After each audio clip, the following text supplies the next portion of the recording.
আসসালামু আলাইকুম। প্রিয়াস ফুডবুক থেকে সবাইকে জানাই আন্তরিক শুভেচ্ছা। আজকে আমি ছোলা ভুনা রেসিপি নিয়ে এসেছি। প্রেসার কুকারে এই ছোলা রান্না করব আমি। তো তার জন্য আমি আগে থেকেই সারা রাত ছোলাগুলোকে ভিজিয়ে রেখেছিলাম, পরিষ্কার করে ধুয়ে নিয়েছি। এগুলো আমি প্রেসার কুকারে নিয়ে নিব। প্রেসার কুকারে নিয়ে নিয়েছি আমি ছোলা বুটগুলো। এদিকে আমি নিয়ে নিয়েছি 5টার মতো কাঁচামরিচ এবং পেঁয়াজ কুচি হাফ কাপ। আমি এখন এগুলো দিয়ে দিব। ফালি করে রাখা কাঁচামরিচ এবং পেঁয়াজ কুচি দিয়ে দিলাম। এরপর আমি দিয়ে দেব একসঙ্গে বেটে রাখা রসুন এবং আদা বাটা।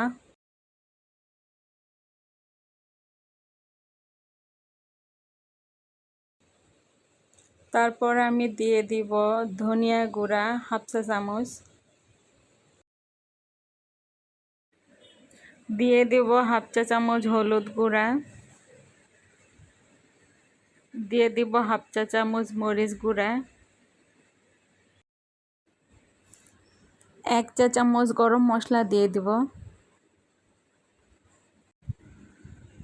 দিয়ে দিব স্বাদ মতো লবণ এবং দিয়ে দিব 1 কাপ পরিমাণ সয়াবিন তেল। সব কিছু ভালোভাবে মিক্সড করে নিব। ব্লেন্ডারে আমি আদা রসুন ব্লেন্ড করে নিয়েছিলাম, তো সেই জারটি ধুয়ে আমি 1 কাপ পরিমাণ পানি দিয়ে দিচ্ছি। আরও 1 কাপ পরিমাণ নর্মাল পানি দিয়ে দিয়েছি এবং তারপর প্রেসার কুকারের ঢাকনাটি লাগিয়ে দিয়ে মিডিয়াম ফ্লেমে রান্না করে নিব। 6-7টি হুইসেল দেয়া হলে চুলা অফ করে দিব। ঢাকনাটি খুলে গেলে আমি আবারও চুলা জ্বালিয়ে দিয়ে মিডিয়াম ফ্লেমে এটিকে রান্না করে নিব পানি শুকিয়ে আসা পর্যন্ত। সবগুলো পানি শুকিয়ে এসেছে এবং তেল ছেড়ে এসেছে। ঝটপটভাবে ছোলা ভুনা করতে প্রেসার কুকারের জুড়ি নেই।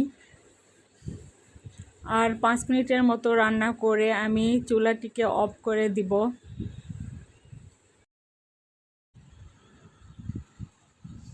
আমার রান্না করা হয়ে গিয়েছে, এখন আমি চুলাটি অফ করে দিব। আমি চুলা অফ করে দিয়েছি। আমার ছোলা ভুনা এখন রেডি হয়ে গিয়েছে। এখন আমি বাটিতে ঢেলে নিব। তৈরি হয়ে গেল দারুণ মজাদার ছোলা ভুনা। এই রেসিপিটি ভালো লাগলে অবশ্যই লাইক কমেন্ট করবেন। ভালো থাকবেন সবাই। আল্লাহ হাফেজ।